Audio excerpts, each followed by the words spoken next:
Joining us in studio as promised, linebacker A.J. Klein, fresh off the practice field.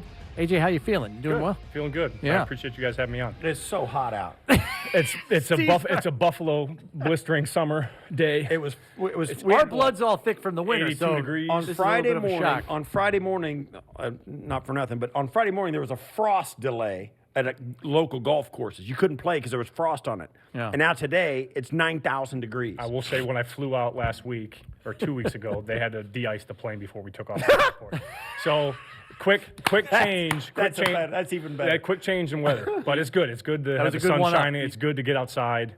Yeah. No, it's just good to be back on the football field. Yeah. Easier to get warm, too, when practice starts, when it's that hot out. You've seen a lot of football in your time. You've seen a lot of Coach McDermott in your time. You began your career under him as your DC.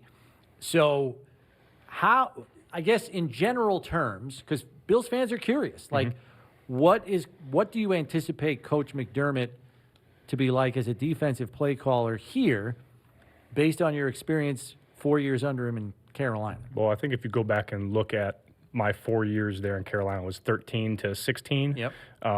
We were a strong defense. The defense was what ran the team. Obviously, you had Cam Newton on the other side of the football, but his leadership and his ability to get us in the right defenses at the right time, not discounting anything. We have a lot of talented players back then, but if you go back and watch that tape, you're going to see an aggressive defense, and that's his mindset.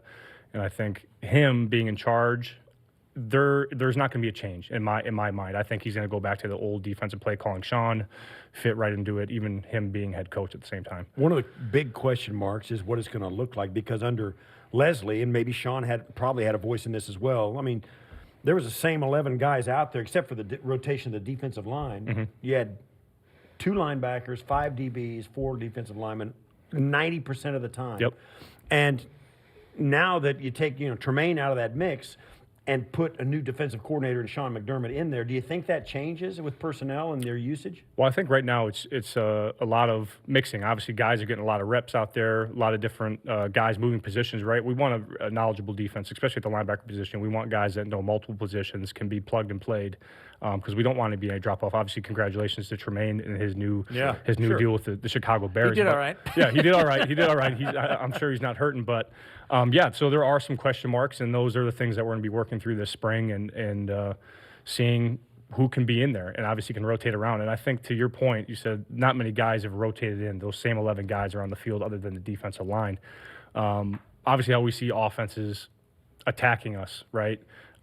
They bring in – it's just how offenses are changing in general. The league has changed completely in the 10 years I've been in the league. Base defense is now extinct. You got these pass-catching tight ends. You rarely see a guy that's in there to block. And so I think us matching body on body, it's just a matchup game. So I think that could be a thing that the coaches are thinking about when we go into game day. Well, it's funny you say that because Coach Babbage literally just told the media that today. He said, because they're naturally asking him questions about, the position left behind by Tremaine and how that all shakes out. And he was saying it would be beneficial if you could have 2 matchup linebackers with the way the game is going today. And we know Matt can do that. Yep.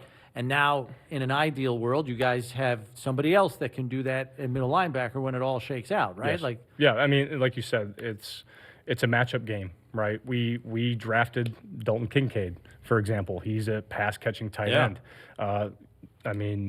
Doss, he's out in the route probably 85% of the time. I don't know the statistics. Have to ask Feels that way. D-Lock about that. Yeah, but it feels that way, and that's across the league, right? You got these athletic tight ends that can run, make plays. The linebacker position is evolving with that. So we obviously have to be able to play the run, but now more so than ever, the emphasis of being a matchup linebacker and man-to-man coverage is huge. So you get out there, you've got all these draft picks out there, the young guys. Give us a little thumbnail of this rookie class. Does it have a personality yet? I mean, what are these guys? I mean, are they good if team? they're smart, they're staying quiet. Are they good No, yeah, teammates? I said majority of them are quiet, but they seem good. I come in pretty early every morning, and I eat breakfast, and they all start rolling in, and we lift together. But they're pretty quiet around the breakfast table. Last week we had a couple guys come over. Gabe had some guys come over to his house just to hang out a little bit, get to know some of them. But I think to your point, a lot of them are staying pretty quiet until they start to feel the room and see where they fit in. But they seem all like they all seem like good kids. So yeah, it's just the opposite of the media.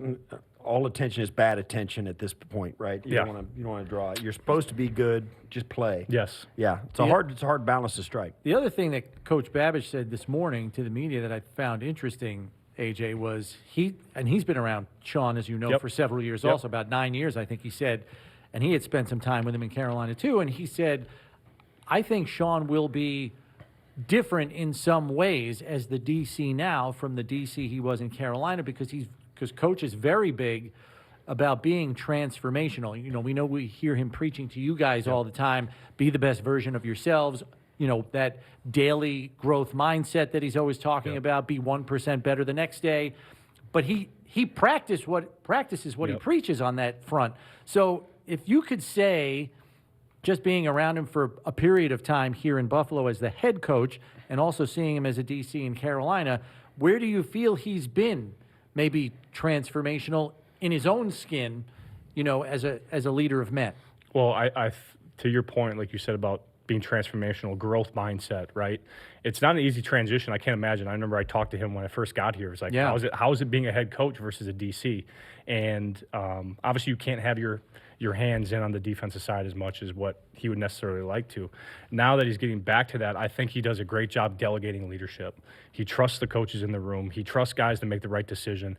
And I can say that he's doing that from a leadership position, though. He's out in front, but he's delegating. And obviously when you have that trust between the coaches, between the head coach, the DC, that just has a trickle-down effect into the players. And I think with that at our forefront, you're going to see hopefully this defense start to blossom, even though, right, he's got a lot on his plate. Because I would think young coaches in roles like that, DC, or even a young guy that ascends to head coach quickly, I always feel, and I could be way off on this, but you tell me, I always feel like when they know it's their name on the product and they're putting their stamp on it, there's this inherent human nature, I got to control everything. Mm-hmm.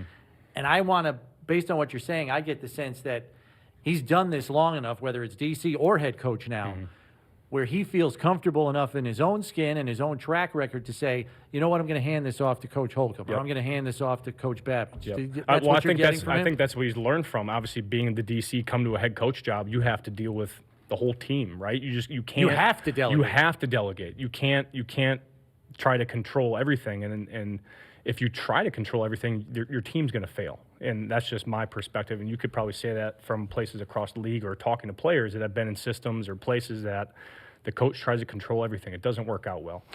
Last one from me, and it goes back to some of what Babbage said today as well. He said their guy with the green dot, which is the guy that calls the defense and says that is that middle linebacker guy.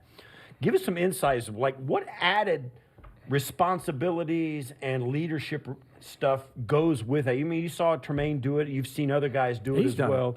You've done it. There's a little extra in that, right? Yep. Give us an idea of what that means to you, how it affects the way you prepare every week, how you interact with other guys, because you're the guy that calls the defense. You're the guy that everybody looks at. Yeah. You're the guy that's on the field 100% of the time. Yeah. Give us an idea of why that guy is different and what goes along with that. No, I think just to tie that into the head coach job, it's the leadership position on the defense, right? Just like Josh has it on the offense. When the call comes in, guys look to you. When the check needs to be made, guys look to you. You have to be able to have great situational awareness. You got to know the job of everybody on the field because you're orchestrating what's going on. Right. And when things go bad, you got to be willing. You got to be willing to fail. Right. Right. But you also have to be willing to take that responsibility. And I think that's what the leader of the defense has to do is take that responsibility, whether it's good or bad result, and you have to lead in the front. How does that change your way? Like during the week, I mean, obviously you got to do extra. Do you have extra private meetings? Do you hold the clicker at these meetings and say, hey, listen, when I do this, you do that. When they do this, I want to do that. All that goes into during the week. Yeah, there's things during the week lead up wise that the back seven guys, right, safeties, DBs, linebackers get together, watch tape, pull out the call sheet, and we'll go through our call sheets, and we'll make calls, and we'll make checks, and it's just small things like that, for instance, throughout the week in preparation. So it's your responsibility to get everybody on the same page, and if you're not doing those small things, by game day, you're going to have chaos, right? So let me ask you this then, because you as a rookie had to know that stuff. I know you were behind Luke Kuechly as a rookie, but you had to know that stuff. What kind of, knowing this scheme and all that it entails and the responsibilities in calling it are, how big a learning curve is that for a Dorian Williams who's in your situation 9 years later here in Buffalo? Yeah, I don't think the learning curve is as big as what it seems, because this defense has a lot of buckets. Once you learn the basics of one scheme or one coverage, that stuff tends to stay together, right? So once you learn one system or scheme, it kind of trickles down to the other calls. So I don't think the learning curve is that big. I think it's just the studying, staying on top of it, and at some point it's going to click for them, right? The light bulb will go on, and usually probably halfway through training camp, towards the end of the training camp, when the live bullets start flying, that's when it starts to click and the game starts to slow down a little bit. And I'm sure you could talk to TB and Balin last year, them coming in as rookies. A lot of stuff is just moving really fast. And the best thing you can do is put things in the buckets and try to slow things down and slow down your process. It happens in steps because you come in, you don't even know what you don't know. Exactly. Then when you realize what you don't know, exactly. you got to figure out how you're going to learn it. And you know what I mean? It's a constant, even for me going to year 11, I'm learning stuff defensively and schematic wise of like why certain things are called here. I mean, it's just, you're always learning. And just like McDermott as a head coach, always learning, growth mindset. There's going to be things, doesn't matter how long you're in this league, you're going to have to change, you're going to have to evolve, you're going to have to continue to learn, because otherwise you're going to get left behind. And then the last thing I got for you, being the veteran in the room, kind of to his point, you don't know what you don't know. These guys might not even know in the meeting room what questions to ask. If they see something on tape, they know they want to ask a question, but maybe they don't even know how to phrase it because they don't know the nuances of the scheme yet. Are there times where you're almost, I got to believe you're asking next level questions that they're not even at yet, but that by doing that in the room, you're helping those guys that may not even know how to ask the question. You know what I'm saying? Yeah, I'm a very big believer on clarity. And if you can have clarity, you can play faster. You can play with a clear mind. And if you're out there thinking about, well, what did coach say in the meeting on this play? What if this happens?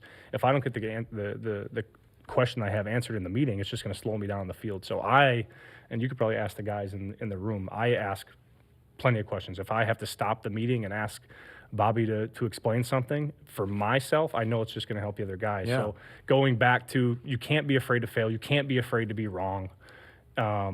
If you're wrong, I mean, you have to fail to learn, right? So if you get something wrong on tape, ask the question, get it corrected, and move on. Yeah. AJ, thanks for coming in, man. No, I It's good to appreciate see it. you. Appreciate you guys having me on. Great to have you. Good luck out there through OTAs and obviously getting ready for training camp. You'll be here before we know it. It's not too far away. Not too far away. That's AJ Klein joining us here in studio.